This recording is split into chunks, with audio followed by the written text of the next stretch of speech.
Welcome to Chalk Talk. I'm Chris Love. And I am John Stork. John, as predicted, it's getting colder, it's getting windier in college sailing. Heck of a weekend. Yeah, it certainly was, Chris.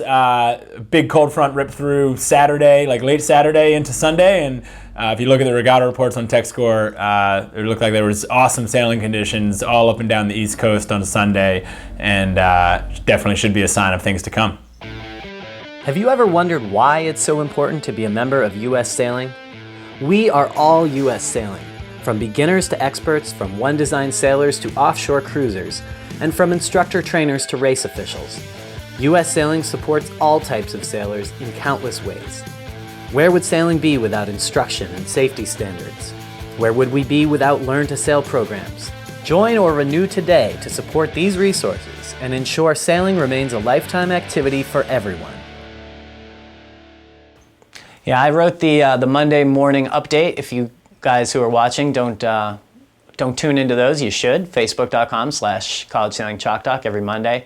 We write up the short version of what we saw on TechScore, but you know, there's maybe a little more than meets the eye. Yale obviously had an enormous weekend, winning almost every division at the Navy Fall, and also winning at home with the women's at the Yale Women's.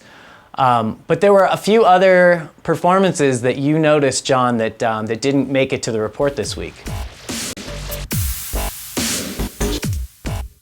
Yeah, that's right, Chris. You know, I always enjoy this time of the fall season. As I've said before, the fall season is really about practice, and it's about getting better and trying to put yourself in a position to really build a good base and peak, you know, 5-6 months from now in the spring.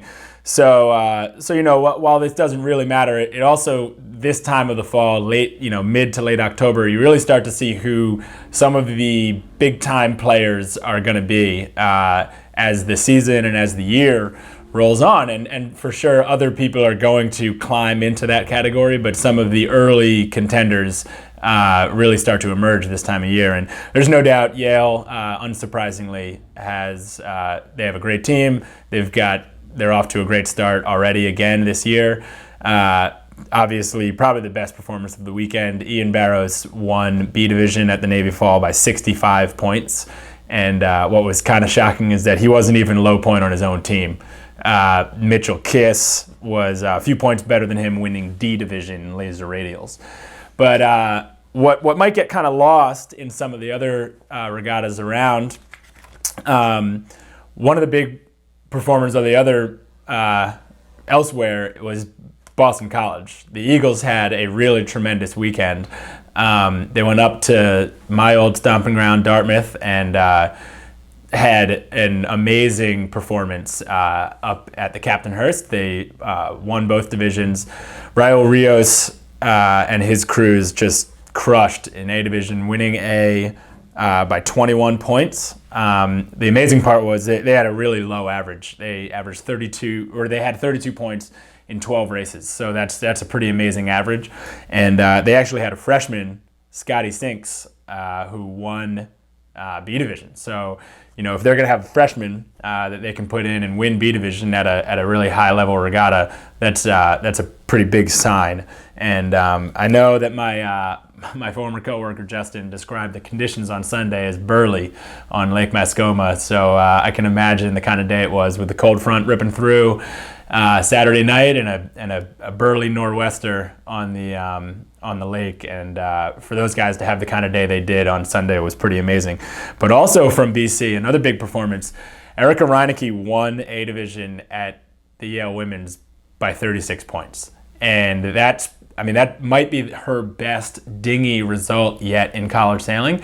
And if she's going to keep sailing like that, and they have their normal B Division skipper in, their starting B Division skipper, Allie Donahue, was unable to sail this past weekend. So they had a crew skippering B Division, and she did the best she could, but that wasn't their strongest team. And so sure, you know, you look on paper and Yale won the regatta, but BC finishes third at that regatta with, you know, this amazing performance from Erica in A Division. And so, like, you know, watch out for the Eagles, because when they have their normal squad competing at the highest level of women's, they could be the team to beat. Also from that regatta, other interesting points from the Yale Women's Regatta, UVM had a really cool performance. They finished second. They haven't had a performance quite that good in a few years, and if they can keep sailing like that, maybe they are kind of a team to reckon with in NISA and on the women's scene.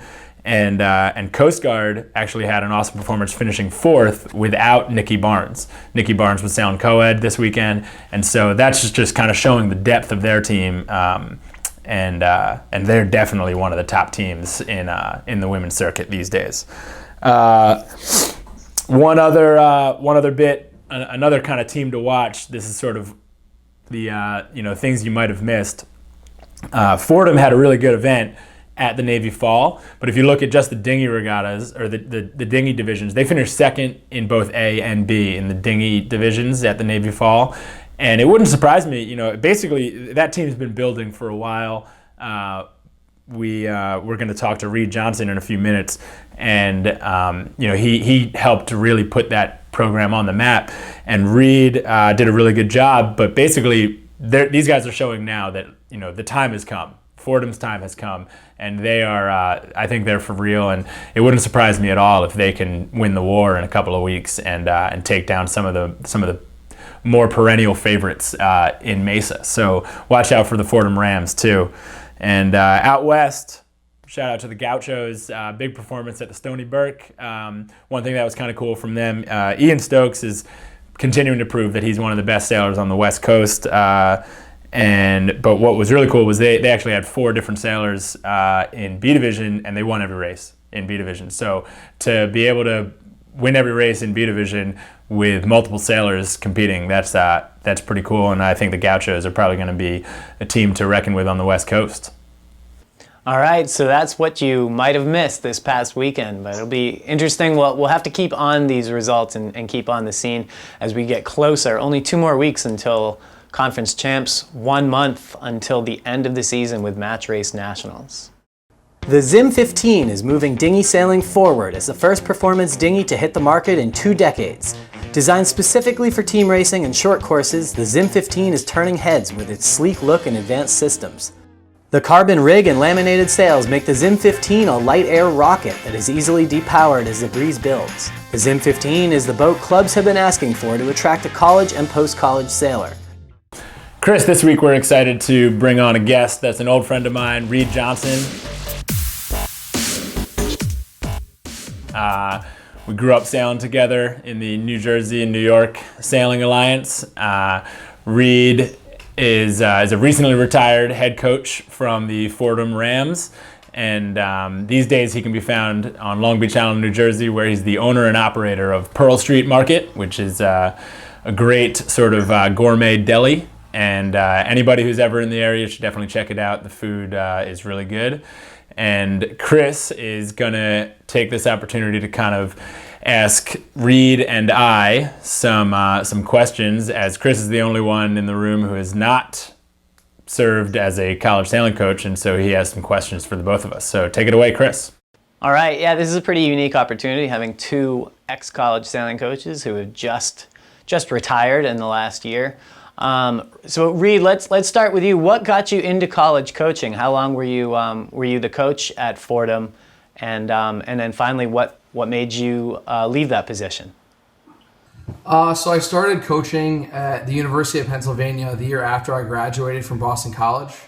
I coached there for 2 seasons, and then I took the assistant coaching job at Boston College for 1 year. And following that, it just became obvious to me that it was hard for me to run my business and coach at the same time, especially from that far away. So I tried to find a coaching position in an area where I thought we could have success that was close enough to my business to hopefully make both of them work. So Fordham seemed like a really good fit for me. I've been fortunate enough that my business has grown where I just couldn't afford to give up the time to coach anymore. Obviously, it's unfortunate for me because I like college sailing, but it was fortunate for me because we had a lot of success within our business. So that's how I ended up at Fordham. And you took the team a long way when you were there. You got some really good sailors and and found some success. Was it tough to leave that position? The hardest weekend I've had in college sailing was probably last weekend after watching the Navy fall results. Obviously, I still follow college sailing very closely. I check text score multiple times throughout the day.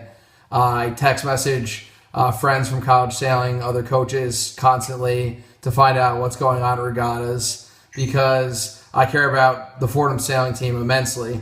I couldn't have been more proud of how they finished at the Navy Fall last weekend. I mean, to finish fourth of that regatta, second in A division, second in B division, fifth in D, I believe it was incredible. And, you're right. I mean, they've come a really long way. And those guys deserve a lot of credit because they put a lot of hard work into it. And it's just nice to see it finally pay off for them. So I'm happy for them. John, back to you.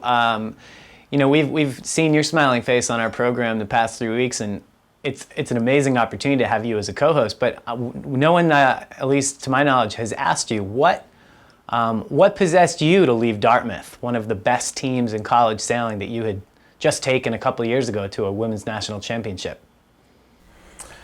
That's a good question, Chris, and one that I've certainly gotten, maybe not in a forum like this, but I've certainly gotten plenty of times. And for me, it was the lifestyle of a college sailing coach had kind of run its course for me. I love, just like Reed, I still love college sailing, and just like Reed, I'm still checking text score like multiple times a day during the weekend, and I'm always checking in on my Dartmouth sailors. Leaving them was definitely the hardest part, as I knew it would be. But for me, it was just it was time to do something different. Still don't know exactly what that is going to be yet, but it's just, the lifestyle of a college sailing coach can be pretty difficult. And for me, it was awesome in my 20s, but looking ahead to kind of the next phase of my life, I don't know if it's going to be as awesome. And so I kind of took a risk, and I'm seeing what else is out there for me. And, there are definitely aspects of college sailing that I missed and I knew that I would miss. But I don't necessarily have any regrets either. It was an awesome window of time in my life, but good things come to a close, and that's just fine. Yeah, it seems like more than ever, college sailing coaching is pretty full on. It used to be that there were only a few teams that had coaches, and usually it was like one coach for a whole team that would travel. Now it's multiple coaches. Many, many, many schools have full-time coaches traveling all the time, all the weekends. What do you guys think of what the coaching scene in college sailing has evolved into? Do you expect to see the best coaches able to hang on for a long time, or are we going to see more coaches like John that can do it in their young 20s but then want to go in a different direction? Yeah, I mean, like John said, I think another really hard part of college sailing is the immense amount of time that it takes out of your life. If you want to be good at college coaching, you have to work very hard during practice all week long. You need to be well prepared for what you're trying to accomplish during those days. You need to plan all of the logistics for going away on the weekends. You travel with your team all spring and all fall. And then if you're good at college coaching, you're doing a lot of recruiting. And if you want to do that, that means going to the Orange Bowl, it means going to 420 Midwinters, it means going to the Laser Midwinters East or Laser Midwinters West and finding these kids that are maybe not exposed to your school unless you make them exposed to your school. And, there have been coaches out there that don't recruit, that have really good programs because everybody knows about their schools. You look at BC, you look at Georgetown, they're both incredibly good schools with incredibly good sailing programs. Those coaches don't need to recruit. They don't. But there are other schools like Fordham that we got on the map because we recruited hard and we went out and sold the school. So I think that it kind of depends on what your program is set up like more than anything else. That kind of dictates what your workload is going to be like. Yeah, I certainly hope for a lot of my good friends that are still in the game. I hope that the kind of the format of the job improves, because right now it's I know that there's a lot of career paths out there in the United States at the moment that are like this, but it is a reality. College coaching is for the most part an underpaid and overworked situation, and for me, it wasn't necessarily just about the sort of the financial sacrifices that you're making, but the time is a big one. And both Reed and I would imagine that Reed is like me in that he wants to sail a lot too. And what Reed was just describing, what your average year starts to look like. If you want to be a really successful college sailing coach, you don't get that many opportunities to sail anymore. And that was a big sacrifice for me, and one that I didn't want to continue. And so, like this fall, I've probably already sailed in 20 like competitive regatta format days this fall. And you could probably add the previous 8 falls together and not get to that number for me. And John, what about what Reed said about recruiting? Did you have the same schedule? Were you putting in those kinds of miles and that kind of time in the off season? Well, fortunate for me, I totally understand what Reed is saying, and I was actually at the Orange Bowl. I think Reed's first time going to the Orange Bowl, and fortunately for me, I was coaching at one of the longest storied programs in the country. The Dartmouth team formed in like 1931 or something like that. And so Reed was kind of carrying the flag, literally. I think he showed up with like an 8-foot flag for Fordham, which was like this new team. And, he was trying to like really get them on the map. They hadn't done that before. They hadn't really had like a full-time coach like Reed. And the program was changing, and he needed to promote that. Fortunately, like Reed was saying, when you work at one of the more developed, more established programs, you still have to go out and do some work, but it's not as boots on the ground type recruiting as Reed was doing with Fordham. So I didn't have as much travel, but it's a ton of office time. It's easily if you want to be good and you want your team to stay relevant and stay at the top of the game, you probably have to put in 60% of your office time solely to recruiting. Yeah, and you also have to look at the fact that John had Justin Assad too, Justin, who was coaching at a ton of these youth regattas too. So Justin was at that regatta, and Justin works in junior sailing in the summer. So he's getting kind of an assist in that regard too. So they had 2 coaches doing the recruiting, which makes it kind of easier as well. I just can't even explain how hard I found it to be from a time commitment standpoint. I would send out, I would say, between 50 and 100 emails a day recruiting during the off season. And I got so sick of looking at my computer that I thought I was going to go insane, really. Yeah, Reed is totally right. I probably should have said that from the beginning, but Justin was probably my boots on the ground. So there really is no way out of that part of it.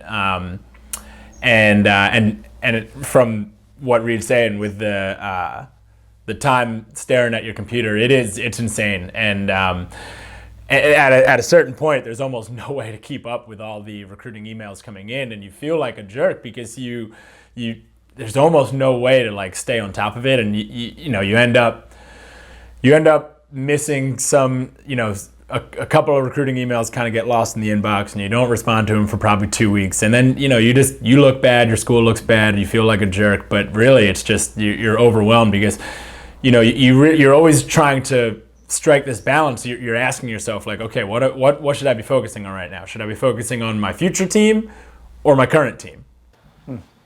Carrying on this recruiting thread a little bit more, if you don't mind. It seems to me that every school is different, right? I mean, Dartmouth, yeah, has a storied history in the sport. Somebody like Yale, if you're a good college sailor, those coaches don't have to lift a finger. You're going to go to them, and you're going to want to go there. Who's got it easiest in ICSA right now, and who really has to work to get people to come to their school? Yeah, I mean, I think it's pretty easy to identify the schools that don't need to recruit. I mean, I think it's probably BC, Georgetown, Dartmouth, Stanford, Yale, Tufts. Those schools all stand out to me as schools. Charleston. I mean, those schools are at this point, permanent fixtures in college sailing, in my opinion. If you have grown up sailing and if you've grown up interested in college sailing, you've heard of those programs, you've heard of those coaches, you know what they stand for, you know what they've achieved. And it's, schools on the periphery that are, working very hard to recruit kids to say, you know what, maybe it's important to both look at the school a little bit more than the sailing. And that's where I think Fordham was able to insert itself into that picture, because Fordham's a great school. So that was kind of my pitch to these kids was, this is what we have to offer. We might not be a, pillar of college sailing at this point, but that doesn't mean that we can't be immediately if we get a couple of good kids to go there.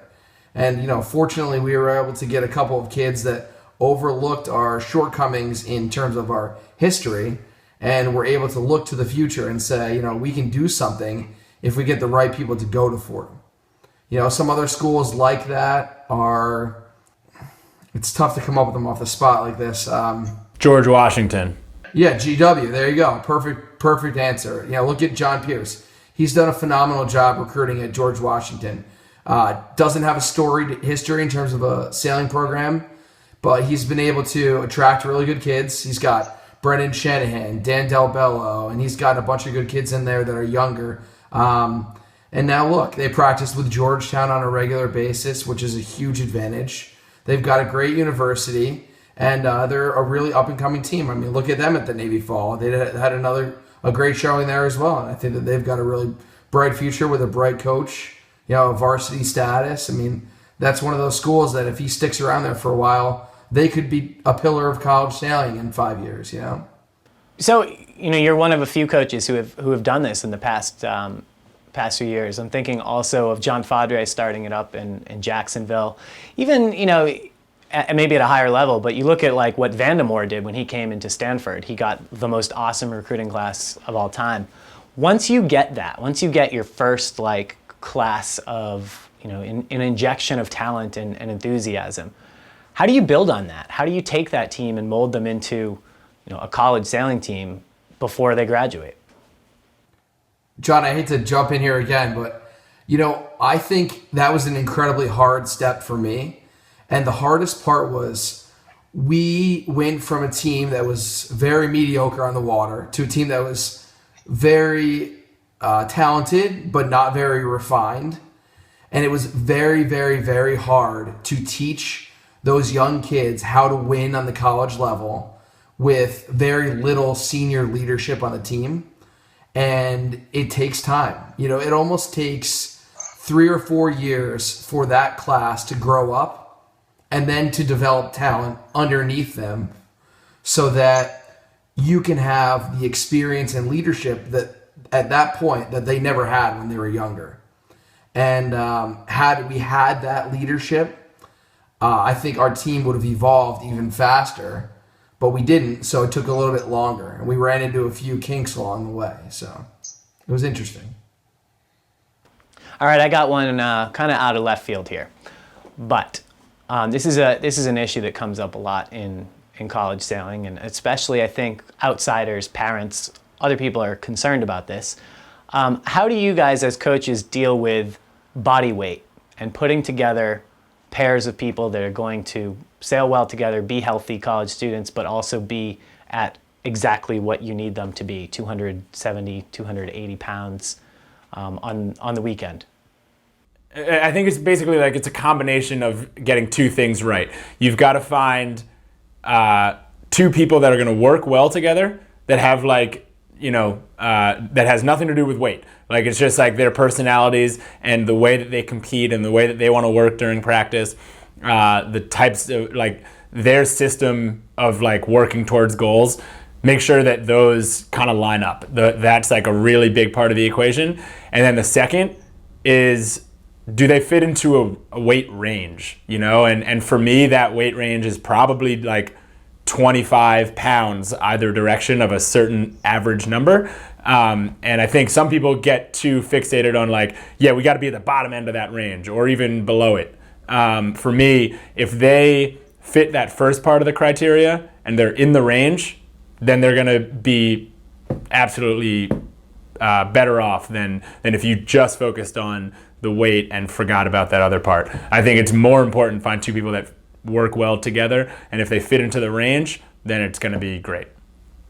I actually completely agree with your answer, John. I couldn't have said it any better myself. I mean, one of the biggest things that I would consider to be a challenge as a coach is, you get kids that come onto a team and you think that they're going to line up from a goal-oriented standpoint, but 2 months into the season, you have one person saying, I'm not as interested in pursuing this as I thought, or, sailing is taking up too much of my time. I'm not sure that I can commit myself to this as much as I thought. And then you have a skipper or a crew that's put in all this hard work for 2 months just to have it thrown out the window because the person that they've been sailing with doesn't feel like putting in the work that they are.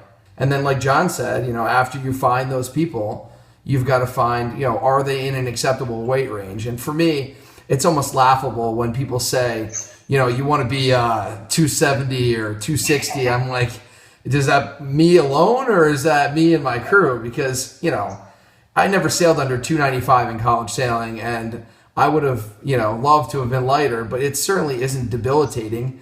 It makes you learn how to be a good sailor. It makes you learn how to minimize your mistakes, or, put your boat in the correct spot when you're tacking somewhere, or, realize that you can utilize other advantages like boat handling or when it gets windy. Okay, Reed, well, now we're going to ask you something we've been asking all of our guests this season, and maybe it's a little more applicable since you were a coach. You actually do know what it's like, presumably, to have some influence on the sport, but if you're at the winter meeting or the behind closed doors committee meeting that makes the decisions in college sailing, what, if anything, would you change to improve our sport? I know I've mentioned this to a lot of the college coaches out there, but my personal opinion is that there needs to be a serious restructuring of the college sailing season. I think it's entirely too long. I think that there's far too much travel in terms of where you're going from week to week, in terms of how far you're commuting from a regatta to regatta. And I think that they should genuinely look at almost separating seasons between fleet racing and team racing as well. I know that those are drastic changes that people probably will not agree with, but they really do need to look at them. I really do think that they need to look at the length of the season and the amount of time that kids are spending away from their college, because I think it's a little bit unfortunate sometimes. Kids are not getting the chance that they deserve to actually be at their school on the weekend and develop relationships with friends outside of sailing. And as much as I enjoyed college sailing and as much as I love college sailing, I just think that it's really, really hard to be away from your school for that long and miss out on those opportunities that are so unique to a college experience. Well, Reed, I'm sure we'll hear more about that topic, as it's not just a pipe dream, but I think that sounds like there's maybe some something in the works among the coaches. But thank you for all your insights, and best of luck with your market. Be sure to visit next time I'm in the area. Thank you guys very much for having me today. I really appreciate it. Thanks, Reed. Take care, guys. Well, that'll do it for us for Chalk Talk. Join us Monday for Monday Morning Update, and see you again next Wednesday. There's no way they're watching this. Go Alpha Medica.